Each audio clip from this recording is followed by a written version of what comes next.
लक्ष द्या, no load ट्रान्सफॉर्मरवरचे numerical बघू. तर काय म्हणलंय, the no load current of a transformer is 15 ampere. So that means I0 is equals to 15 ampere. At power factor म्हणजे काय, cos phi 0 is equals to 0.2 when connected to a supply. म्हणजे supply V1 म्हणजेच E1 किती 460 volt. Okay, त्याच्यानंतर frequency किती दिली 50 hertz दिली. If primary winding has म्हणजे N1 दिलंय 550 टर्न्स. कॅल्क्युलेट, हे गिवन आहे. टू फाइंड, काय काय फाइंड आउट करायचं आहे. नंबर 1 IM, IM म्हणजे मॅग्नेटायझिंग करंट. त्याच्यानंतर नंबर 2 IC आणि number 3 φm maximum flux calculate करायचे. समजून घ्या काय काय कॅल्क्युलेट करायचं आहे. IM, IC आणि φm. तर तुम्हाला माहिती आहे, काय माहिती आहे, IM is equals to I0 sin phi 0. बरोबर आहे, कालच फॉर्म्युले दिले ना आपण. आणि IC is equals to I0 cos phi 0. आपल्याकडं I0 आहे, कॉसची व्हॅल्यू आहे, याच्यावरून आपण phi 0 काढू शकतो. ओके, आणि phi m साठी आपण दुसरं करू. आता बघा इथून cos phi 0 is equals to किती रे 0.2. मग phi 0 is equals to cos inverse of 0.2 किती आलं आहे 78.46. Put this value in this equation. तर I0 किती रे 15 इंटू साइन ऑफ 78.46 सॉरी किती आलं हे 14. अरे कॅल्क्युलेटर काढा आणि सॉल्व करून बघा.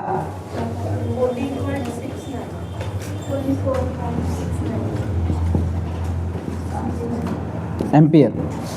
सिमिलरली IC ची व्हॅल्यू सुद्धा काढायची. 15 इंटू आता कॉस ऑफ phi 0 ची व्हॅल्यू डायरेक्ट 0.2 आहे, तर याला सिम्प्लिफाय करा. 15 दोन्ही 30, 3 एम्पियर. तर हे IM आलं, IC आलं.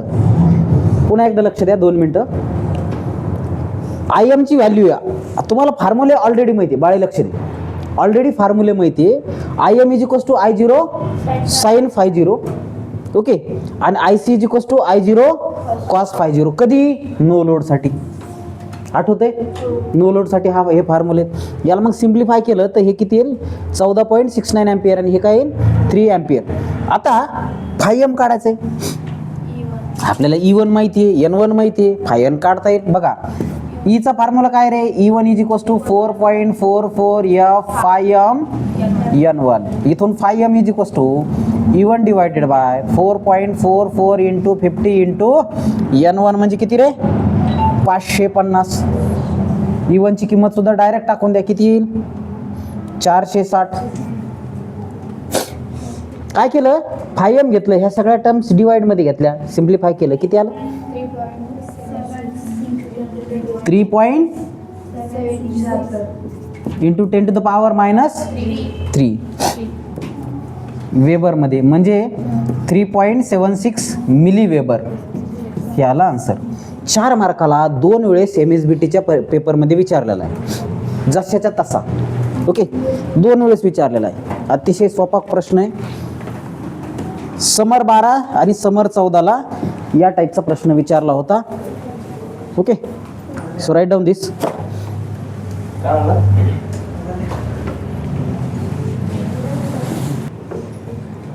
लक्ष द्या. Primary of transformer take a current म्हणजे काय दिलं रे V1 किती 2 ampere sorry I0. Okay, no load current आहे. आणि कॉस ऑफ 50 किती रे 0.8. मग 5 इज इक्वल्स टू किती रे कॉस इनवर्स ऑफ 0.8 किती आलं हे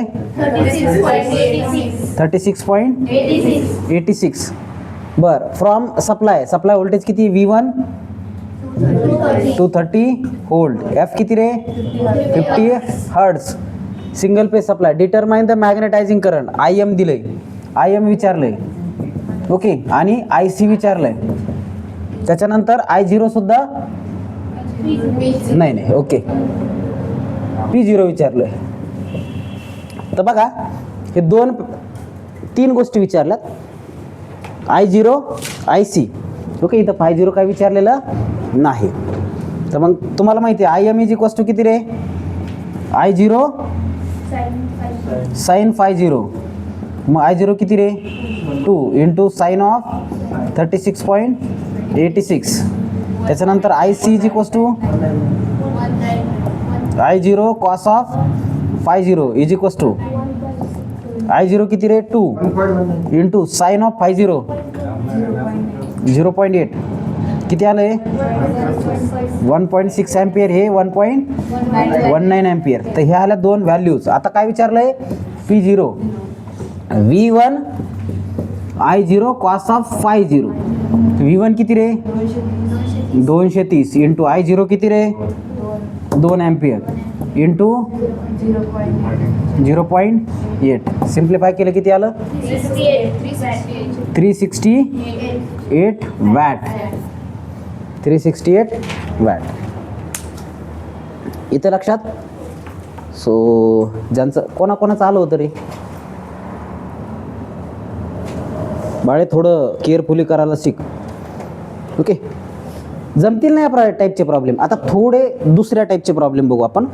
हे झाले नो लोडचे. आता आपल्याला कशाचा प्रॉब्लेम बघायचे लोडेडचे. ओके लोडेडचे. तर लोड कंडिशनचा पहिला प्रॉब्लेम घ्या.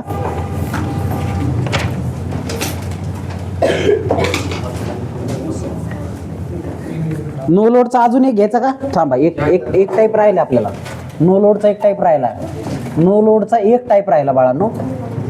दुसऱ्या टाईपचे न्यूमेरिकल घेऊ आपण. ओके हे समजलं ना.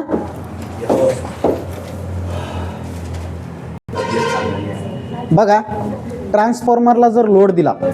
आता एक ट्रान्सफॉर्मर आहे लक्ष द्या. त्याचा सप्लाय व्होल्टेज काय रे 400/100 म्हणजे प्रायमरीला 400 आणि सेकंडरीला 100. आता हे बघा ट्रान्सफॉर्मर आहे. या ट्रान्सफॉर्मरच्या प्रायमरीला किती सप्लाय आहे 400 आणि सेकंडरीला 100. काय होतं रे स्टेप डाऊन होतं. आता हे कोर टाईप ट्रान्सफॉर्मर आहे. याच्यामध्ये एकच कोर आहे. सॉरी कोर नाही शेल टाईप ट्रान्सफॉर्मर आहे. एकच कोरवर 2 वाइंडिंग एकावर एक वाउंड आहे. इथंच प्रायमरी इथंच सेकंडरी. 2 विंडो एक इथं विंडो आणि एक इथं विंडो तयार होतील. अशा पद्धतीने वाइंडिंग आहे. सँडविच वाइंडिंग आहे. सँडविच हे पहा इथून दिसतंय तुम्हाला. ही प्रायमरी त्याच्यावर सेकंडरी सँडविच केलेली आहे. ओके तर असं ट्रान्सफॉर्मर आहे. 400/100चा सप्लाय आहे. नो लोड करंट म्हणजे I0 किती आहे रे 5 एम्पियर आणि power factor at no load किती रे 0.2. मग 50 काय येईल रे 76.46 डिग्री. ओके आता बघा secondary winding supply to the load I2 दिले किती रे 100 एम्पियर दिले. I2 किती दिले 100 एम्पियर दिले. मग कॉस ऑफ 52 पण दिले किती 0.8. याच्यावरून 52 काढता येईल. इथपर्यंत आले सगळे.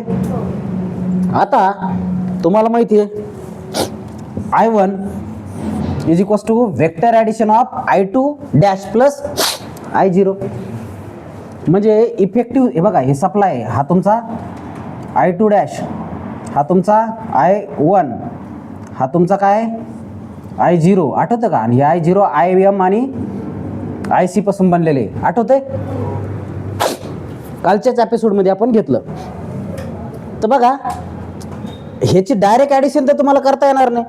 आता सगळ्यात I2 डॅश काढून घ्या. I2 dash is equals to K into I2. Kची व्हॅल्यू काय V2/V1. V2 किती रे 100. V1 याला सिम्प्लिफाय केलं तर हे येईल 25 अँपिअर, याच्यात ही किंमत टाकून. मग आता 25 आलं, त्याचा स्क्वेअर करा, ही I0ची किंमत इथे टाका. लॉ ऑफ पॅरलोग्राम आहे, डायरेक्ट तुम्हाला ॲडिशन करता येणार नाही. कशाची? व्हेक्टर ॲडिशन आहे. Vector addition law of parallelogram किंवा triangle law of vector addition या दोन फॉर्म्युलेने केली जाते. तर इथं तुम्ही पॅरलोग्राम वापरलं, याचं सिम्प्लिफिकेशन केलं, ह्याचा स्क्वेअर आला, स्क्वेअरमध्ये आला, याला स्क्वेअर रूट जर घेतलं तर हे एवढं आलं. तर मग हा इफेक्टिव्ह I1 करंट जो आहे हा एवढा असेल. कोणाकोणाला समजलंय? समजलं? चला लिहून काढा पटकन.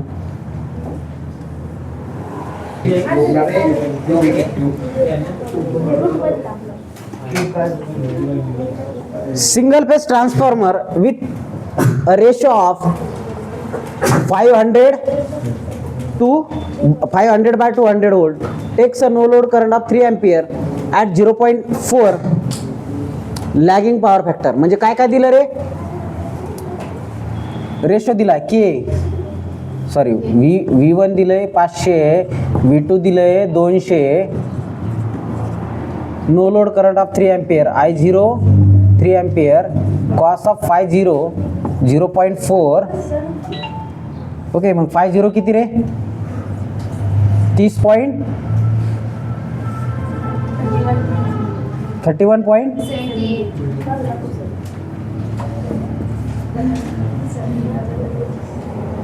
इफक करंट I2 दिलं, I2 किती? 50, cos of 52 is equal to 0. So 52 is equal to हे का? आणि हे तर याला सिम्प्लिफाय जर केलं, आता हे आलं. ओके, आपला फॉर्म्युला काय आहे? I1 is equal to I2 dash plus I0, sorry याचा square plus twice into I2 dash into I0 into cos of 50 minus 52.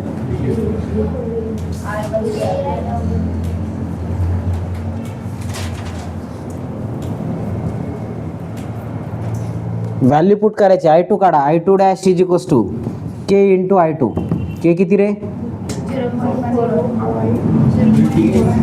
200 divided by 500 is equal to. मग ही व्हॅल्यू इथं पुट केली तर I2 डॅश किती येईल? 0.4 इंटू 50, तर 20 ampere आलं. मग हे 20 अँपिअर पुट करा.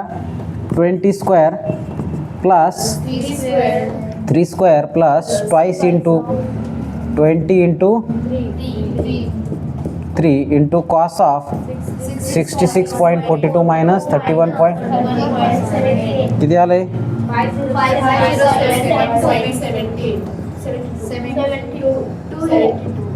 स्क्वेअर रूट घेतलं किती आलं? 22 ampere.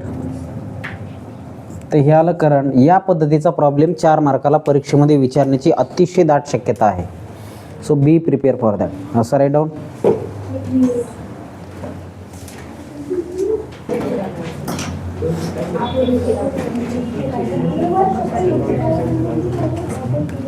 Draw complete phasor of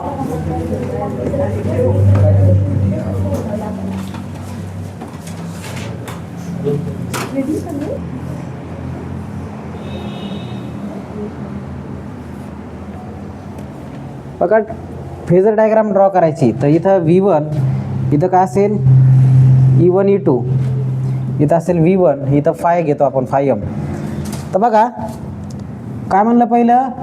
0.8 lagging म्हणलंय. काय म्हणे? 0.8 लॅगिंग. मग 5 is equal to cos of 0.8, मग 5 इज इक्वल टू काय येईल? Cos inverse of 0.8. तर हा अँगल आला. हा लॅगिंग लिडिंगसाठी सेम आला. फक्त लॅगिंग घेताना इथं तुमचा करंट हा सप्ला EMF इंड्यूस EMFला म्हणजे लोड साईडला लॅग दाखवायचा आणि त्याचाच इकडे घ्यायचा. ओके, आता I0 0 दाखवले त्याच्यामुळं काही विषयच नाही. I0 0, तर I1 इज इक्वल टू, बघा फॉर्म्युला काय आहे आपला? I1 square is equal to काय? I2 dash square plus I0 square plus twice into I2 dash into I0 into cos of φ0 minus φ2. आता हे जर झिरोच आहे तर ही पण टर्म काय असेल, झिरो असेल. मग I2 I1 square is equals to I2 dash square, म्हणजेच हे सेम आहे. I1 is equals to I2 directly. हे काय प्रूव्ह करायची गरज नाही, डायरेक्ट फॉर्म्युला आहे. तर हे तुमचं सेम येणार आहे. 4 मार्काला हा न्यूमरिकल विचारला होता समर 16ला. ओके, फक्त ड्रॉ करायला, एक लॅगिंगसाठी आणि एक लिडिंगसाठी. सो ड्रॉ दिस